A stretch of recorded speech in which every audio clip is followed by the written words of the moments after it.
I saw the folding chairs first. All white, lined up like soldiers across the lawn I trimmed every spring. Then I saw her. My granddaughter. In a lace dress she once said she wanted me to make. She was laughing. Twirling. Getting married under the magnolia tree I planted the year she was born. I wasn't invited. They said I'd make it emotional. That I'd make it about myself. So I didn't knock. I opened the back gate. Walked in. I just came to see what they built on my silence. The morning always started the same. Boil water. Earl Grey. 2 sugar cubes. 1 teacup, even though I used to set out 2. The porch faced east, so the sun hit the floorboards early. I'd sit in the wicker chair with the faded cushion she picked out when she was 12. Said it looked happy. Still does, I guess.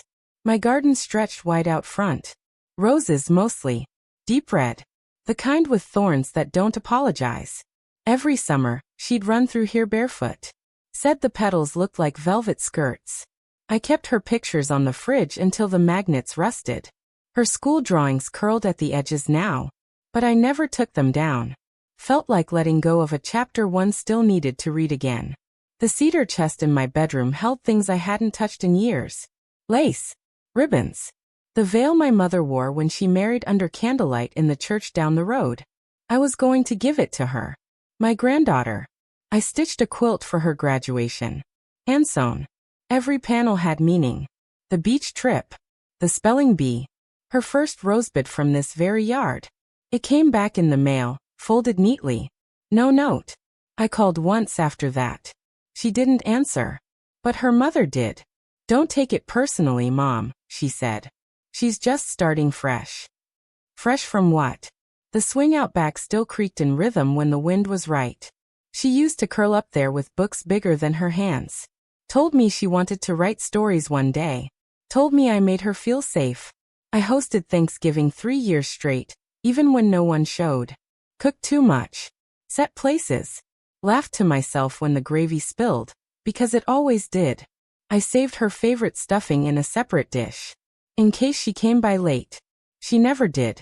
One time, I drove by her college. Just felt the pull. I didn't stop. Didn't want to embarrass her. Sometimes I still wrapped gifts, even after the invitation stopped. A music box. A pressed flower bookmark. That bookmark sat untouched on my side table. Still scented with lavender. She once told me I was magic. Because I could make flowers grow in any soil. Even the dry kind. Even in places where nothing should bloom. But even magic tires. Even love loses volume when no one listens anymore. I tried to be gentle with my memory of her. Tried to forgive the distance. They said I was too traditional. Said I smothered with kindness. I just wanted to be asked. Just wanted to be seen. Even if only from a distance. A month before the wedding, I called again. Left a message. Said I was pruning the magnolia. Said I hoped she'd come by and see it bloom. No reply. The arbor sat freshly painted. I did it myself in June. Same wood her grandfather carved for our 40th anniversary. She played under it as a child. Tied ribbons on the posts and called it my palace. Funny. She got married there. In my yard. In my palace. And forgot to even knock. But before that day, there was still peace. Quiet, fragile peace. I wasn't truly lonely. Just quietly replaced. They say time softens everything. But I think time just layers silence over old wounds. You learn to walk around them. Smile through the ache. Hold the teacup steady. Even when your hands remember how tightly they once held hers. Sometimes I'd stand at the kitchen window and stare out at the arbor. Try to imagine what it would look like dressed in white. Fairy lights. Laughter. Her in satin. Me holding her hands before she walks down the aisle. I never imagined I'd be watching it from behind a curtain. From the outside looking in. But I suppose every storm begins with sunlight. And silence. And someone assuming you'll stay quiet forever. That was their mistake. It started with a mistake. A click too quick. A photo that wasn't meant for me. I was on Facebook, scrolling through the usual noise. Recipes I wouldn't make, grandkids I'd never meet, faces that blurred together. And then her name popped up. Lila. My granddaughter. The post had only been up a few minutes. Tag. Private wedding vibes ring herb hashtag our day. I almost kept scrolling. But something in me paused. The arbor was in the background. My arbor. The same curve her grandfather measured by hand, the year his knees were still strong. Painted the color we picked together from a catalog she used to flip through. Moss linen, she once called it. Said it looked like fairy tales. She was standing under it. In white. Barefoot. Laughing with a man I'd never met. There were paper lanterns strung from the magnolia branches. Candles on the tables I stored in my shed. And lace. Lace from my cedar chest. My hand tightened on the mouse. I zoomed in. Tried to convince myself it wasn't what I thought. That it wasn't mine. But it was. She wore my mother's brooch in her hair.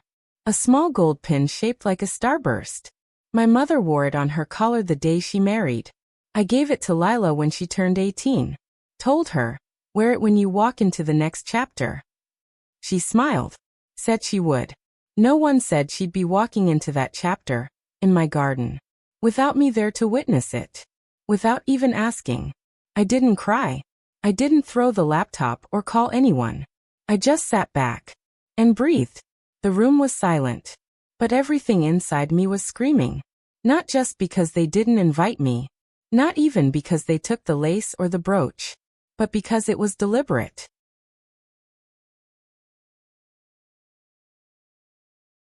I zoomed out of the photo. Checked the guest list, if there was one. Comment section said things like, such a beautiful, intimate space. OMG, where is this? Backyard goals green heart. Someone replied. Her grandmother's place. Long story LOL. Long story LOL. I shut the laptop. It clicked closed too loud. Went to the window. The arbor was still there, quiet, as if nothing had happened. But I knew it had. I pulled open the drawer in the hallway. Tucked under old envelopes and a spare sewing kit was the rusted garden key. Iron. Heavy. Hadn't been touched in years. It used to hang on a red ribbon. Lila called it the magic key when she was small. Said it opened the garden to fairies. We'd pretend they left her notes under the rosebush. She believed me every time.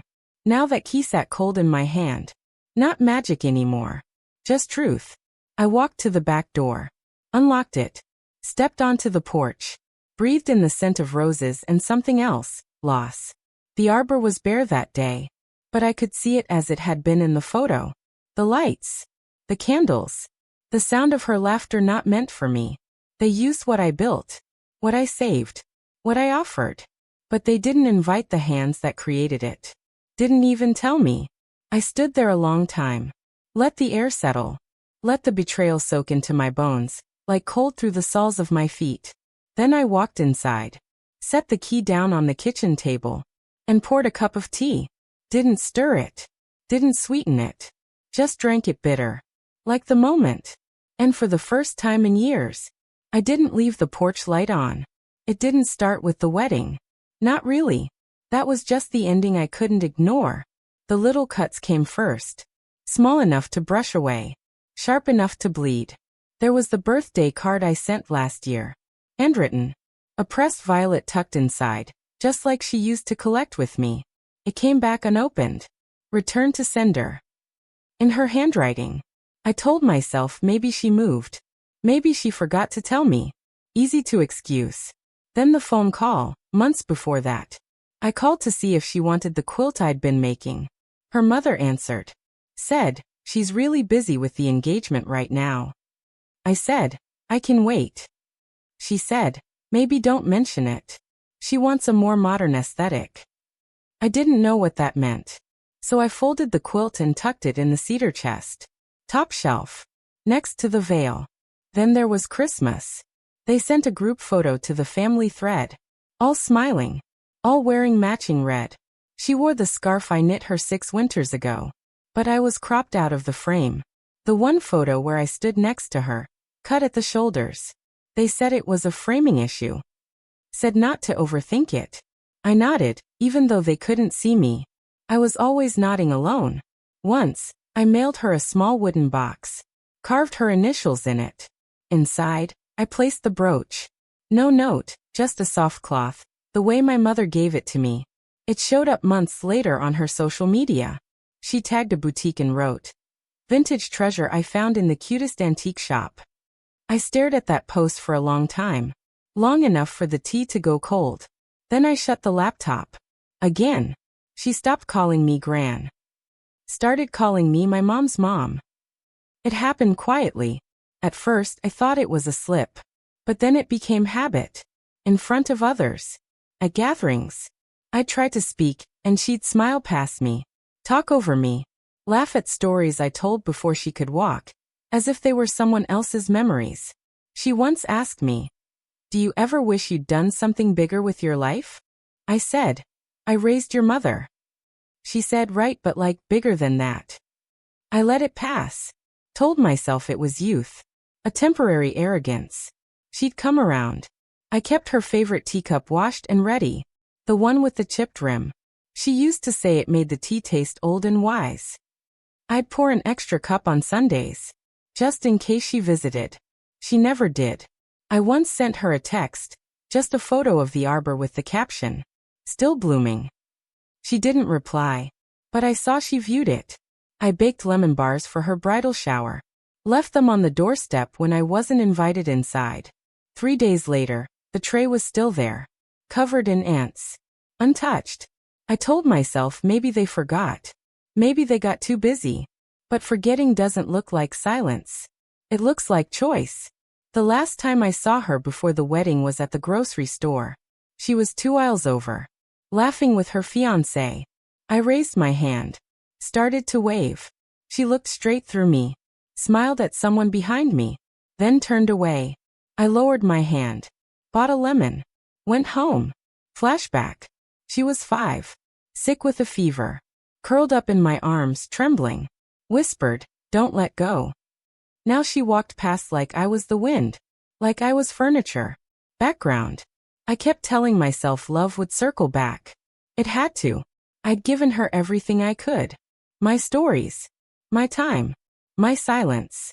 But love is not a boomerang. It doesn't always return. Sometimes it disappears into someone else's sky. One day I opened the chest again. Ran my hand along the lace. Felt the brooch's absence.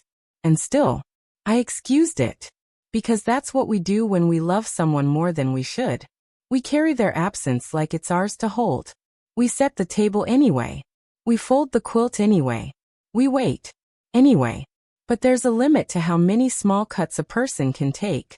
Eventually, you bleed without knowing where the wound began. And somewhere between the unopened card, the scarf on someone else's shoulders, the lemon bars with ants, I stopped waiting. It was the Tuesday before the wedding. Not that I knew it at the time. I was in the pantry, reaching for a jar of apricot preserves. The good kind, the one I used to spread on toast when Lila stayed over. She used to call it sun in a jar. My phone buzzed on the counter. A text from my neighbor Miriam. "They're setting up a tent in your backyard. Everything okay?" I froze. Looked out the kitchen window. And there it was. White canvas rising like a cathedral. Under my magnolia tree. On my land. Men were walking back and forth with folding chairs. The arbor was draped with lace. My lace. I walked outside slowly. Shoes crunching on gravel. I didn't say a word. Didn't stop them. They didn't even look at me. Like I was invisible. Like I'd been erased so well, even strangers didn't feel the need to ask. I walked back inside. Closed the door behind me. Sat down on the edge of my bed. And for the first time in years, I let myself remember everything. I remembered her as a baby, wrapped in the yellow blanket I knitted while I waited outside the delivery room. How she used to kick one sock off in her sleep. Always the left one. I remembered the way she'd look up at me with grape jelly on her chin and say, "Gran, am I your favorite?" And I'd say, "You're the whole list." I remembered her first heartbreak. The night she called me crying because he left her after homecoming. I made cocoa and drove to her dorm just to hold her hand. She said I made it better. And now I wasn't even worth a folding chair. I got up, went to the hall closet, pulled down the quilt I'd made for her. The one she returned without a word. I laid it across the dining table. Ran my hands over the stitches. One panel was a rose. One was a book. One was her name, embroidered in thread I dyed with petals from my own garden. She never said thank you. Never asked why I picked those symbols. But I remembered. I remembered everything. I opened the drawer where I kept old invitations. Birthdays. Graduations. Cards with her handwriting. Love you always, Gran. It used to be true. I opened my recipe tin. Took out her favorite cookie recipe, the one she said smelled like childhood. I baked 12. Waited for the house to fill with that soft, golden scent.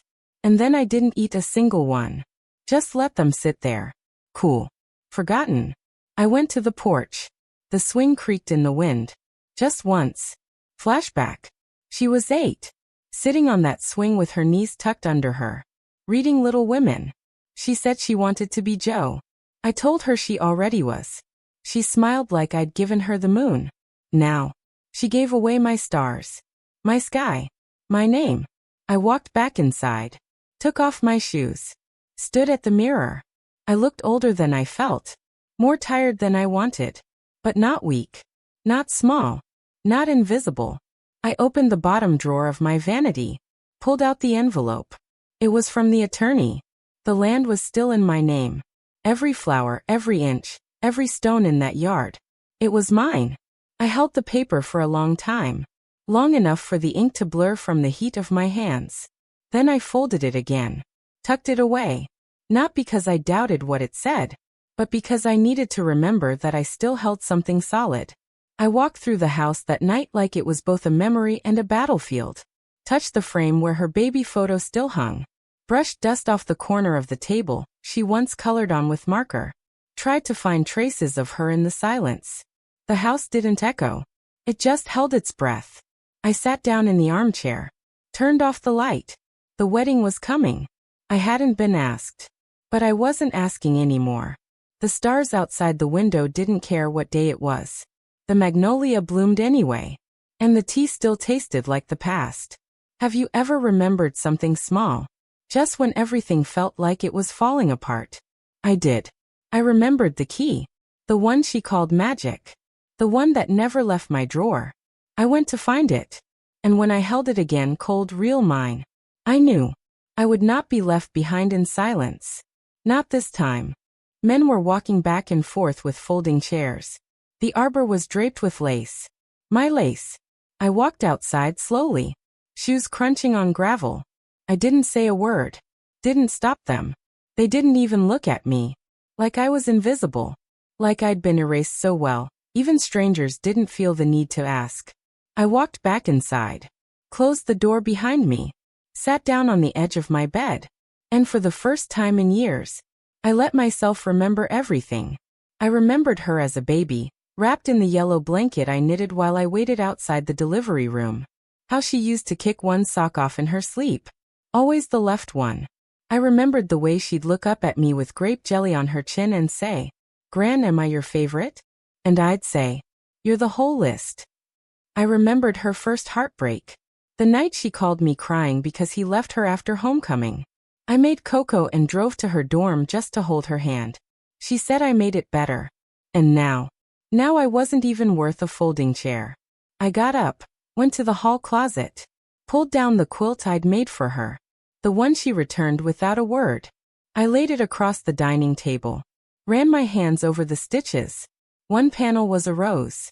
One was a book. One was her name, embroidered in thread I dyed with petals from my own garden. She never said thank you.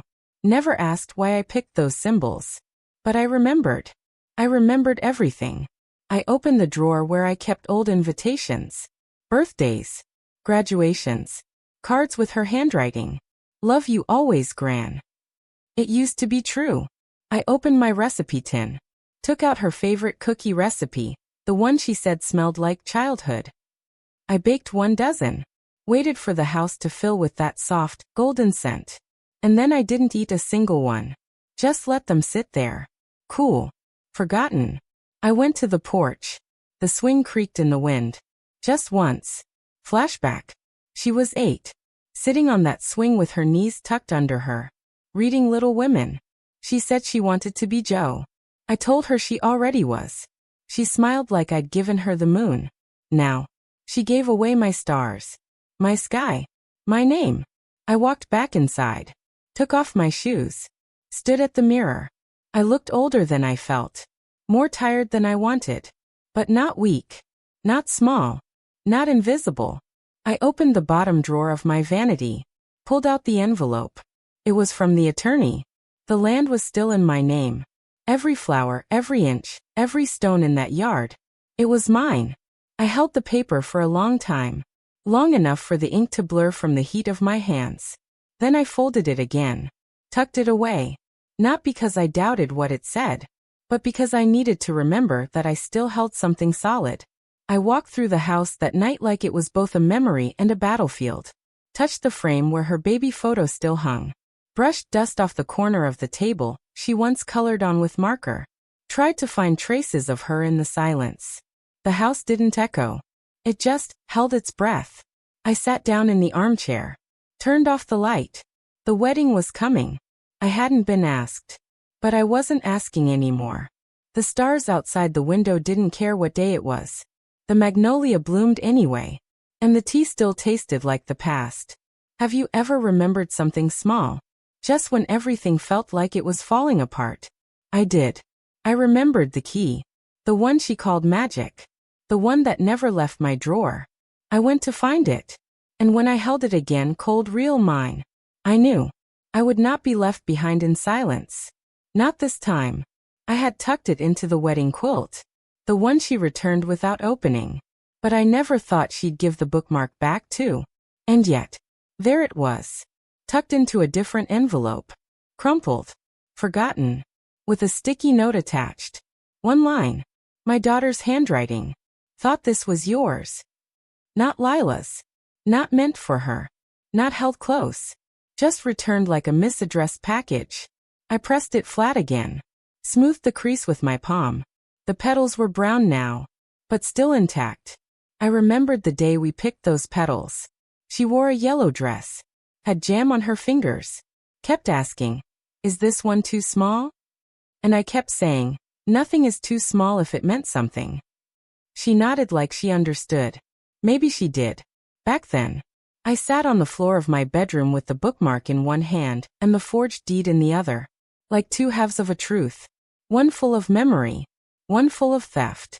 I remembered my husband's handwriting, his ledger, the way he kept track of every rose planted, every board nailed in that arbor. He would have been livid, not for the legal theft, but for the moral one. He built that garden for me.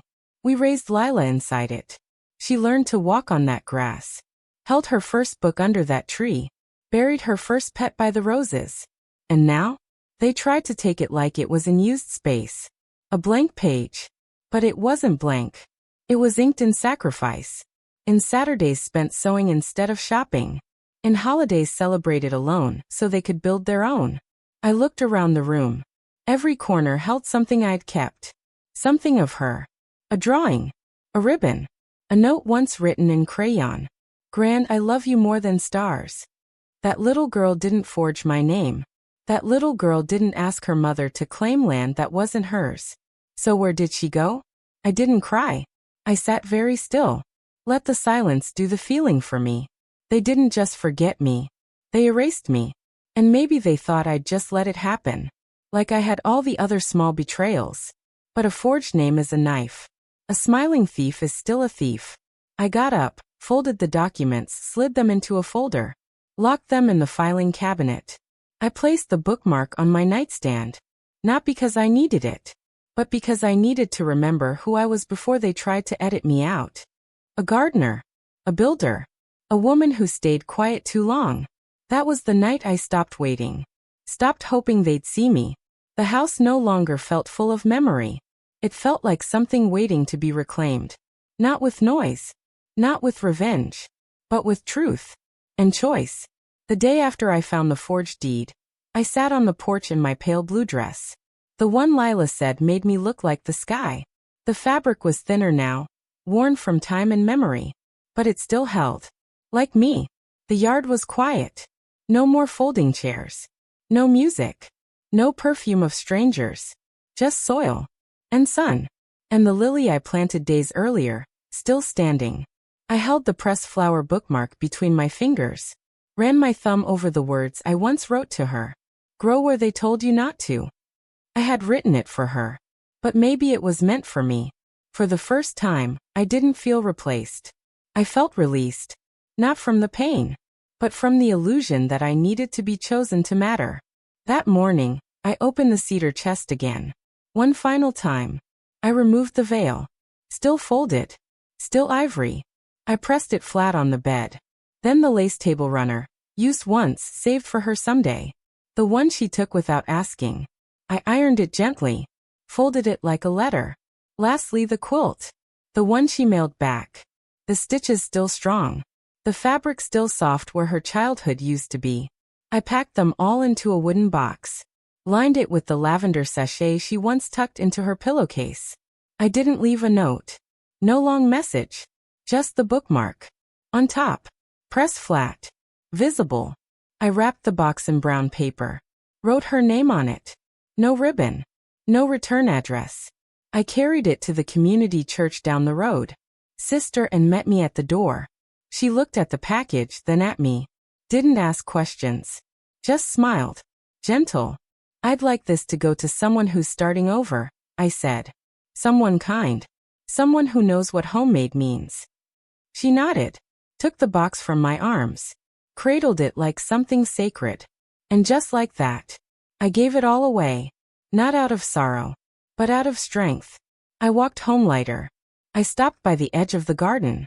The magnolia tree stood in full bloom. Its petals looked like open hands. I trimmed one low-hanging branch. Brought it inside. Placed it in a vase by the kitchen window. A reminder that even after betrayal, something beautiful can remain. That afternoon, I called my attorney. Asked him to update the deed. No longer in my daughter's reach. No longer floating in legal gray. I told him to donate the entire garden parcel to the town's public heritage trust. The arbor. The roses. The magnolia. All of it. It's yours to give, he asked. Yes, I said. And now it's theirs. He didn't ask why. He just said, it's a generous choice. It wasn't generosity. It was clarity. When something sacred is used against you, the only power left is to give it away. On your terms. Not theirs. I made one more stop that evening. Walked to the post office. Mailed a letter to Lila. Just one line. Everything I saved for you is with someone who needed it. No anger. No accusation. Just truth. I didn't ask for a reply. Didn't need one. That night, I sat on the porch swing alone. Crickets humming. Breeze soft against my cheek. And for the first time in a long while, I felt the silence fill me with peace, not emptiness. Would you have walked away, or taken everything back? Because I could have claimed it all. Made noise. Made war. But I chose the door that didn't slam. The peace that didn't beg. The gift that didn't need an audience. The first message came 3 days after the wedding. Voicemail. No name. Just her voice. Hi, Grandma. I heard what you did. I didn't know. No one told me. Pause. Breath. I didn't mean to. Static. Click. I didn't listen to the end. Didn't need to. She wasn't calling out of love. She was calling because the air shifted. Because they felt it. The power moving. A second message came the next morning. From my daughter. Longer. More polished. Mother, this has gotten out of hand. We could have talked this through. You didn't have to be so final. She always used words like that. Final. Dramatic. Like boundaries were theater. I deleted the message. No hesitation. No regret. They came by the house a week later. Lila and her husband. I saw them through the front window. She wore a soft sweater. No makeup. He held her hand like she might float away. They didn't knock right away. Just stood on the porch looking around. Like tourists in a place they thought they owned. Eventually she lifted her hand. Tapped twice. I didn't move. She peered through the window. Eyes searching. Not demanding. Not entitled. Just unsure. She leaned her head against the glass. Spoke, more to herself than to me. I didn't know you gave it away. Her voice cracked on the word gave. And I think that's what shook her. That I didn't fight. Didn't scream. Didn't beg to stay in her story. I rewrote the ending. Quietly. They sat on the porch swing after that. For almost 20 minutes. Said nothing. Just sat. Held hands. Rocked. I watched from upstairs. Not out of cruelty, but to see who they were when they thought they were alone. She looked tired. Older than her years. He looked like he was trying to fix something that wasn't his to repair. I remembered when she was a child and scraped her knee. How she ran to me instead of her mother. How she buried her face in my neck and said, "I trust you more." I wonder when that trust wore thin. Wonder if it was taken, or given away. She left something on the swing. A box. Wrapped in soft brown paper. Tied with kitchen twine. I waited till dusk to bring it inside. Unwrapped it slowly. Inside the quilt. The one she had returned years ago. But now it had been hand-stitched with one new square. Blue thread. Simple embroidery. I didn't see it then. No signature. No explanation. I folded the quilt. Held it for a moment. Then placed it on the guest bed. Not out of hope. Not as an invitation. Just as acknowledgement. That something had shifted. Too late to fix. But not too late to see. A few days later, I saw her walking through the town garden. Alone. She paused by the magnolia tree. The one now part of the Heritage Trust. She reached out, touched the bark. Smiled faintly. A child ran past her laughing. She stepped back, gave them space. Like she knew the tree no longer belonged to her. She turned. Saw me across the street. Raised a hand. I didn't wave back. Didn't scowl either. Just met her gaze. Held it. For a moment, she looked like the little girl who pressed petals into books. The one who believed everything beautiful had a secret. And I pitied her. Truly. Quietly. But then I remembered who I was. Who I had always been. Not the echo. Not the extra. Not the afterthought. I turned. Walked home. Left her in the garden she couldn't claim. Later that night, my phone lit up again. Voicemail. Unplayed. I didn't listen. Just pressed delete. Because sometimes peace isn't forgiveness. It's release. And quiet doesn't mean weak. It means done. Do you believe quiet dignity is stronger than revenge? The seasons turned without asking. The lilies bloomed again. Stronger this time. Deeper roots. Less fragile. The house stayed quiet. But not heavy. Not anymore. There were no more voicemails. No more late-night taps on the porch. The quilt stayed folded at the foot of the guest bed. I dusted around it, not for her return, but because it belonged here now. As part of the house. As part of the story. I joined the community garden down by the church. Brought cuttings from my roses. Donated the heirloom seeds I once saved for Lila's backyard. The volunteers didn't know the stories behind them, but they smiled as they planted. And that was enough. One little girl helped me weed one Saturday. Said the magnolia tree looked like a lady stretching her arms. I told her I'd planted it once, a long time ago. She said, "Why'd you give it away?" And I answered, "Because not everything sacred needs to be held. Sometimes it needs to be released." She nodded like she understood. Maybe she did. Back home, the porch swing still creaked in the wind. Some evenings I'd sit there with my tea. No sugar, just quiet. And listen to the hush between birdsong and dusk. I didn't need an apology anymore. Didn't crave the knock at the door. Didn't reread the messages I never played. What I wanted, I already had. Space. Stillness. A life no longer lived in the shadow of someone else's silence. I pulled out my sewing kit one morning.